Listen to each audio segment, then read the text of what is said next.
London میں مسلم league نون کے قائد نواز شریف کی گاڑی پر حملہ ہوا ہے۔ نواز شریف پر حملے کی کوشش لندن کے ایک کیفے میں کی گئی ہے۔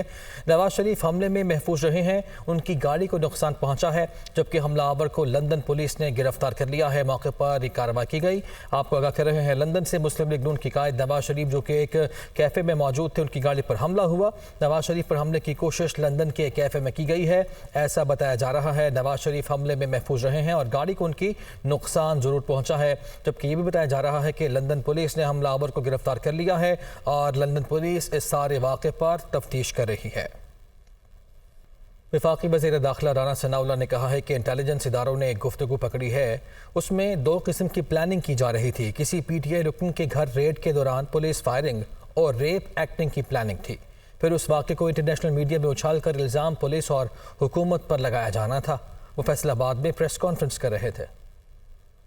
ایک گفتگو جو ہے وہ انٹرسیپٹ کی، اس گفتگو میں شامل جو کردار ہیں ان کو بھی واچ کیا گیا۔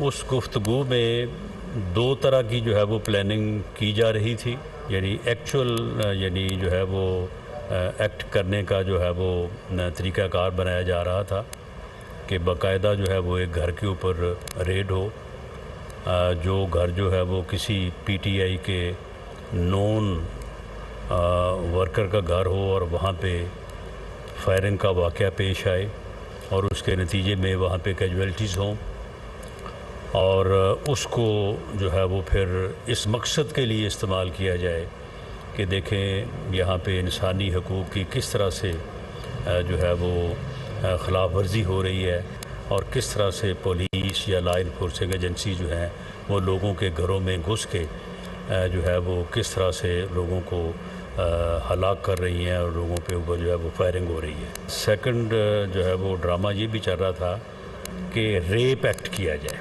اور پھر اس کا الزام یہ لگایا جائے کہ یہ لا انفورسنگ ایجنسیز کے لوگ تھے، یہ گورنمنٹ کی جو ہے وہ ایما پہ ہو رہا ہے، وہ پھر واقعہ جو ہے اسے انٹرنیشنل میڈیا میں اچھالا جائے، وہ پھر انسانی حقوق اور پی ٹی آئی کے ساتھ ہونے والے ظلم اور ان چیزوں کو جو ہے وہ سامنے لایا جائے۔ چیئرمین تحریک انصاف عمران خان نے حکومت سے مذاکرات کے لیے ٹیم تشکیل دے دی ہے۔ مذاکراتی ٹیم میں شاہ محمود قریشی، پرویز خٹک اور اسد قیصر شامل ہیں۔ ان کے ساتھ ساتھ حلیم عادل شیخ، اون عباس، مراد سعید اور حماد اظہر بھی اس مذاکراتی ٹیم کا حصہ ہوں گے۔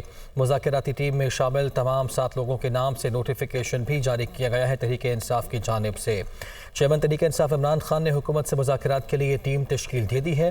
مذاکراتی ٹیم میں شاہ محمود قریشی، پرویز خٹک، اسد قیصر شامل ہیں۔ ان کے ساتھ ساتھ حلیم عادل شیخ، اون عباس پپی، مراد سعید اور حماد اظہر کو بھی اس مذاکراتی ٹیم کا حصہ بنایا گیا ہے اور مذاکراتی ٹیم میں شامل تمام 7 لوگوں کے نام سے نوٹیفیکیشن بھی جاری کر دیا گیا ہے۔ اسی نوٹیفیکیشن پر ردعمل سامنے آیا، بات چیت صرف سیاستدانوں سے کی جاتی ہے۔ نواز شریف کی جانب سے ٹویٹ میں یہ کہا گیا، وہ کہتے ہیں کہ شہداء کی یادگاروں کو جلانے والوں سے بات چیت نہیں ہوگی، ملک کو آگ لگانے والے دہشت گردوں اور تخریب کاروں کے گروہ سے کوئی بات چیت نہیں ہوگی۔ تو ایک جانب تحریک انصاف کے چیئرمین عمران خان کی جانب سے کہا گیا کہ حکومت مذاکرات کرے، ان کی جانب سے نوٹیفیکیشن میں جاری کیا گیا، کمیٹی تشکیل دی گئی ہے۔ دوسری جانب مسلم لیگ نواز کے قائد نواز شریف کی جانب سے ٹویٹ کیا گیا ردعمل میں، وہ کہتے ہیں کہ بات چیت صرف سیاستدانوں سے کی جاتی ہے، شہداء کی یادگاروں کو جلانے والوں سے کوئی بات چیت نہیں ہوگی۔ Chairman P T I Imran Khan کا مذاکراتی ٹیم تشکیل دینے کا معاملہ، حکومتی مذاکراتی ٹیم کے سربراہ وفاقی وزیر خزانہ اسحاق ڈار کی دنیا نیوز سے گفتگو، کہتے ہیں کہ مجھے نہیں لگتا کہ مذاکرات اب دوبارہ شروع ہوں گے۔ اسحاق ڈار نے کہا کہ ان حالات میں تو مذاکرات ممکن ہی نہیں ہیں۔ عمران نیازی نے جو کچھ کیا، پہلے اس کی قوم سے معافی مانگیں، آئین کے مطابق جو چیزیں ہوئیں انہیں تسلیم کیا جائے، یہ بھی شرط رکھی گئی ہے۔ سینیٹر اسحاق ڈار کی جانب سے انہوں نے بھی کہا کہ عمران خان پہلے 9 مئی کے واقعات کی مکمل مذمت کریں۔ ابھی تک عمران خان نے صرف جناح ہاؤس کے واقعے کی ہی مذمت کی ہے، یہ 3 چیزیں کریں تو پھر مذاکرات کے امکانات کو دیکھا جا سکتا ہے۔ اسحاق ڈار کی جانب سے یہ 3 شرائط رکھی گئی ہیں۔ سابق گورنر سندھ عمران اسماعیل نے عمران خان اور پارٹی کو الوداع کہہ دیا، کہتے ہیں کہ 9 مئی کے واقعات انتہائی افسوسناک ہے، ملوث افراد کے خلاف کارروائی ہونی چاہیے۔ تحریک انصاف کے تمام عہدوں سے استعفیٰ دے کر پارٹی کو چھوڑ رہا ہوں۔ وہ کراچی میں رہائی کے بعد پریس کانفرنس کر رہے تھے۔ انتہائی افسوسناک واقعہ جس کی جتنی مذمت کی جائے کم ہے. اس کی انکوائری کر کے اس کے لوگوں کو جو اس میں شامل تھے ان چیزوں میں ان کو قرار واقعی سزا بھی ملنی چاہیے. میرے خاندان میں کوئی فوجی نہیں گزرا لیکن میرا دل تو ہے نا اپنے پاکستان کے ساتھ. میں یہ کیسے کہہ سکتا ہوں کہ میں کیونکہ میرے خاندان میں کوئی فوجی نہیں گزرا لہٰذا میرا فوج سے کوئی تعلق نہیں ہے. میرا تعلق ہے. میں نے یہ فیصلہ کیا ہے کہ میں پاکستان تحریک انصاف کی تمام عہدوں سے استعفیٰ دیتا ہوں. میں پاکستان تحریک انصاف سے مستعفی ہوتا ہوں, چھوڑتا ہوں پاکستان تحریک انصاف, اور میں آج کے بعد سے کوشش کروں گا کہ جو کچھ مجھ سے بن پڑے اپنے ملک کے لیے کروں. سیاست کا مجھے ابھی علم نہیں کہ میری آگے جاری رہے گی کہ ختم ہو جائے گی. اور میں یہاں پر خان صاحب آپ کو خداحافظ کہتا ہوں اور پاکستان تحریک انصاف کو اللہ حافظ کہتا ہوں. پاکستان زندہ باد. تحریک انصاف کے رہنما علی زیدی نے بھی سیاست چھوڑنے کا اعلان کر دیا ہے. اپنے ویڈیو پیغام میں علی زیدی نے کہا کہ 9 مئی کے واقعے میں ملوث سب کو کیفر کردار تک پہنچانا ضروری ہے. میں نے ہمیشہ پاکستان کی خدمت کی ہے اور پاکستان کے لیے سیاست میں آیا تھا. 9 مئی کے جو واقعات ہیں اس کی میں پہلے مذمت کر چکا ہوں اور دوبارہ مذمت کرتا ہوں. پاکستان افواج ہمارا فخر ہے اور ان کی وجہ سے ہم سکون سے سوتے ہیں کیونکہ وہ ہمارے سرحدوں کی حفاظت کرتے ہیں. جو ہوا بڑا غلط ہوا اور سب کو کیفر کردار تک لانا ضروری ہے چاہے اس میں جو بھی ملوث ہو. کافی سوچ بچار کے بعد میں نے یہ آج فیصلہ کیا ہے. مشکل فیصلہ تھا, آسان فیصلہ نہیں تھا. میں نے یہ فیصلہ کیا ہے کہ جب میں سیاست چھوڑ دوں گا تو پھر تحریک انصاف میں بھی جو میرا عہدہ ہے سندھ کی صدارت کا, کور کمیٹی کے ممبر کا یا MNA کا, سب سے میں استعفیٰ دیتا ہوں. میں پاکستان کی خدمت کرنے کی کوشش کروں گا. میں پاکستان کے لیے کام کروں گا, باہر سے انویسٹمنٹس لاؤں گا. پہلے بھی میں یہ کرتا رہا, سیاست سے پہلے بھی میں پاکستان کو فورن ایکسچینج لا کے دیتا رہا, ایکسپورٹ کرتا رہا. میں دوبارہ وہی کام کرنا چاہتا ہوں. سیاست کو میں خیر آباد کہتا ہوں. پاک فوج زندہ باد, پاکستان زندہ باد. مبینہ آڈیو لیکس کی تحقیقات کمیشن نے مزید کارروائی روک دی ہے. جسٹس قاضی فائز عیسیٰ کا کہنا ہے کہ انکوائری کمیشن قانون اور انکوائری ایکٹ کے تحت بنا ہے, تاہم سپریم کورٹ کے 5 رکنی بینچ کے آرڈر کے ہوتے ہوئے ہم کچھ نہیں کر سکتے. اسلام آباد سے رپورٹ کر رہے ہیں عامر سعید عباسی. جسٹس قاضی فائز عیسیٰ کی سربراہی میں 3 رکنی مبینہ آڈیو لیکس جوڈیشل کمیشن کا سپریم کورٹ میں دوسرا اجلاس. اٹارنی جنرل منصور عثمان عوان نے گزشتہ روز کے 5 رکنی لارجر بینچ کے فیصلے کی کاپی کمیشن کے سامنے پڑھ کر سنائی. جسٹس قاضی فائز نے کہا انکوائری کمیشن کو سماعت سے قبل نوٹس ہی نہیں تھا تو کام کیسے روک دیا. سپریم کورٹ رولز کے مطابق فریقین کو سن کر اس کے بعد کوئی حکم جاری کیا جاتا ہے. اٹارنی جنرل نے کہا انہیں زبانی بتایا گیا تھا کہ آپ عدالت میں پیش ہوں, تاہم سماعت کے بعد نوٹس جاری کیا گیا. جسٹس قاضی فائز عیسیٰ نے کہا گزشتہ روز کی کارروائی میں کمیشن ممبران اور سیکٹری شامل ہی نہیں تھے. رولز کے مطابق نوٹس جاری کیا جانا چاہیے. جسٹس قاضی فائز عیسیٰ نے استفسار کیا کہ وکیل شعیب شاہین نے کل یہ کہا کسی کی بھی آڈیو آئے اس جج کا معاملہ سیدھا سپریم جوڈیشل کونسل بھیج دو. درجنوں ایسی شکایات آتی ہیں, کیا ٹھیک کر کے سپریم جوڈیشل کمیشن بھیج دیا کریں. آڈیو کی صداقت جانے بغیر کیا کسی کی زندگی تباہ کر دیں. کس نے آڈیو ریکارڈ کی وہ بعد کی بات ہے. شعیب شاہین میڈیا پر تقریریں کر رہے ہیں, یہاں آنے کی زحمت تک نہیں کی. جسٹس قاضی فائز عیسیٰ کا کہنا تھا پرائیویسی ہمیشہ گھروں اور اہل خانہ کی ہوتی ہے, کسی کے گھر میں جھانکا نہیں جا سکتا. کیا سڑکوں پر لگے CCTV کیمرے بھی پرائیویسی کے خلاف؟ وزیر اعظم شہباز شریف کی یوم تکبیر پر قوم کو مبارکباد. اپنے پیغام میں کہا کہ یوم تکبیر اس عزم کا اظہار تھا کہ ہم آزاد ہیں اور آزاد ہی رہیں گے. وزیر اعظم شہباز شریف نے اپنے پیغام میں کہا کہ کوئی طاقت ہماری آزادی نہیں چھین سکتی.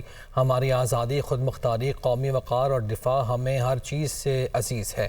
نواز شریف نے ملک کی دفاع ناقابل تسخیر بنا کر پاکستان کو اسلامی دنیا کی پہلی اور دنیا کی 7ویں ایٹمی قوت بنایا. وزیر اعظم نے یہ بھی کہا کہ مادر وطن کے لیے بے نظیر بھٹو نے سیاسی اختلاف بھلا کر اتحاد کا مظاہرہ کیا. جب بات پاکستان کی آ جائے تو ہمارے سیاسی اختلاف, مفاد اور تقسیم سب ختم ہو جاتے ہیں. زراعت کے لیے اچھی خبر. دریاؤں میں پانی کا بہاؤ بڑھنے, ڈیمز میں پانی کا ذخیرہ شروع ہونے پر ارسا نے صوبوں کو پانی کی فراہمی کا کوٹا بڑھا دیا ہے. تفصیل کے لیے رپورٹ کر رہے ہیں اسلام آباد سے رپورٹ. ارسا کے مطابق جنوبی پنجاب کے لیے گریٹر تھل کینال کو آبپاشی کے لیے کھول دیا گیا. گریٹر تھل کینال میں 2000 کیوسک پانی چھوڑا گیا۔ دریاؤں میں پانی کا مجموعی بہاؤ 2,08,000 کیوسک ہو گیا۔ صوبہ پنجاب کے لیے پانی کا کوٹا بڑھا کر 86,000 کیوسک کر دیا گیا۔ سندھ کے لیے پانی کے حصص میں بھی اضافہ کیا گیا ہے۔ ارسا کے مطابق سندھ کے لیے پانی کا کوٹا 58,000 سے بڑھا کر 75,000 کیوسک کر دیا گیا۔ بلوچستان کے لیے پانی کا حصہ 6,000 سے بڑھا کر 9,000 کیوسک کیا گیا ہے۔ خیبر پختونخوا کو 2,500 کیوسک پانی فراہم کیا جا رہا ہے۔ کراچی میں ایم کیو پاکستان کے زیر اہتمام سانحہ پکا قلعہ کے شہداء کی 33ویں برسی کے موقع پر تقریب کا اہتمام کیا گیا۔ خطاب کرتے ہوئے خالد مقبول صدیقی نے کہا کہ شہر سے ٹیکس صوبائی حکومت لیتی ہے مگر پانی کے منصوبوں کے لیے وہ پیسے وفاق سے مانگ رہے ہیں۔ مصطفیٰ کمال نے کہا کہ پیپلز پارٹی 15 سال میں کراچی کے لیے پانی کی فراہمی کا ایک بھی منصوبہ نہیں دے سکی۔ آپ نے کل پانی کے لیے کہا ہے وزیر اعظم سے کہ یہ وفاق دے، ہم آپ کو 97% بجٹ دیں۔ اگر وفاق کو ہی سارا کرنا ہے یعنی آپ نے کل بتا دیا ہے اس قابل نہیں ہے کہ آپ ان سندھ کے شہری علاقوں میں حکمرانی کریں، چلا سکیں، امن قائم کر سکیں، گورننس کر سکیں، تو آپ پانی کی ذمہ داری ان کو دے رہے ہیں تو کراچی کی ذمہ داری بھی وفاق کو دے دیں۔ 15 سالوں میں ایک قطرہ نیا پانی شہر میں نہیں آیا۔ جو پانی شہر میں ان کی حکومت سے پہلے لائنوں میں آتا تھا، آج سارے ایم پی ایم این اے پولیس کے بڑے بڑے افسران، سرکاری افسران کے شہر میں ہائیڈرینٹ چل رہے ہیں اور ہمارا ہی پانی چوری کر کے اربوں روپے کا پانی، ہمیں مہینے میں اربوں روپے کا پانی، ہمارا ہی پانی چوری کر کے ہمیں پانی بیچتے ہیں، کوئی پوچھنے والا نہیں ہے۔ افسوسناک خبر شامل کرتے ہیں۔ چلڈرن ہسپتال لاہور میں انکوبیٹر میں اوور ہیٹنگ کے باعث جھلسنے والی بچی جاں بحق ہو گئی ہے۔ ایک نومولود کی حالت تشویشناک بتائی جا رہی ہے۔ نگران وزیر اعلیٰ محسن نقوی نے واقعے کا سخت نوٹس لے کر رپورٹ طلب کر لی ہے۔ افسوسناک واقعہ لاہور کے چلڈرن ہسپتال کی نرسری میں پیش آیا جہاں انکوبیٹر میں اوور ہیٹنگ سے 2 نومولود جھلس گئے تھے۔ نگران وزیر اعلیٰ پنجاب نے ہسپتال عملے کی غفلت سے نومولود کے جاں بحق ہونے کے واقعے کا نوٹس لیتے ہوئے فوری طور پر انکوائری کمیٹی قائم کرنے کا حکم دیا ہے۔ محسن نقوی کا کہنا ہے کہ واقعے پر زیرو ٹالرنس ہوگی، ذمہ داروں کا تعین کر کے قرار واقع سزا دی جائے گی۔ پاکستان تحریک انصاف کے وزیر رہنماؤں نے پارٹی سے راہیں جدا کر لی ہیں۔ اسلام آباد پریس کلب میں پریس کانفرنس کرتے ہوئے ہاشم لوگر، تیمور بھٹی سمیت دیگر کا کہنا تھا کہ 9 مئی کے واقعات نہایت افسوسناک ہیں۔ اس ملک کو بنے ہوئے تقریباً 75 ایئرز کا ٹائم ہو گیا ہے۔ 9 مئی کا جو دن ہے یہ شاید کبھی جب تک ہم لوگ زندہ ہیں یا ہماری آنے والی نسلیں ہیں ہم اس کو بھول نہیں سکیں گے۔ اس کی ہم سارے دوست شدید ترین الفاظ میں مذمت کرتے ہیں اور ساتھ ہی یہ کہنا چاہتے ہیں ہم سارے عمران خان کے ساتھ کھڑے تھے، ڈٹ کے کھڑے تھے، پوری کوشش کی اور عمران خان کا جو بیانیہ کرپشن کے خلاف تھا اس کو ہم ساتھ لے کے چلے۔